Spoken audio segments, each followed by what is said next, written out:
Welcome back to the YouTube channel. I've been meaning to make this video for quite some time now. Number one thing I get when new customers come in is how in the world do you coil up this band? And it's very simple once you've done it a million times, but what I want to do right now is make it so that anybody can do this. It's really simple to do. Don't do what Donnie Don't does, and make sure you wear gloves, okay?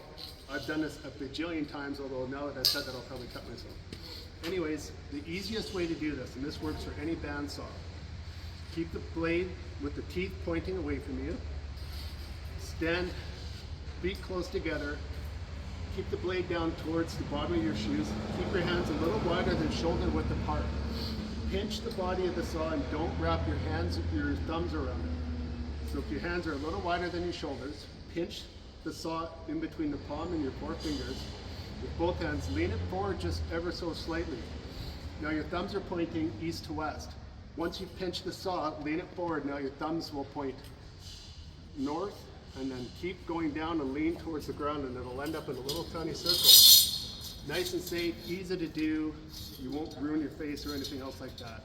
Do your due diligence, wear your safety stuff just in case, because these things do not have failings. They will take your face off like that. One more time. Feet close together. Keep the saw at the base of your feet, a little wider than your shoulders apart. Pinch it between your palms. Thumbs going side to side, thumbs going forward, and cross them in towards each other, and it'll naturally go into a circle.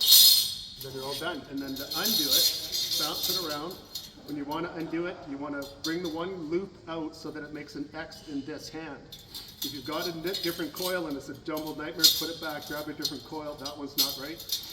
Once you've got the right one, when it makes an X in his hand, bring it towards the ground. Be very careful. You have to be in control of this and let it come out naturally, and then you're good to go. When you get to be a hot shot and look cool, you can just go like this. Off it goes. That's it. Thanks for watching, and we'll see you soon.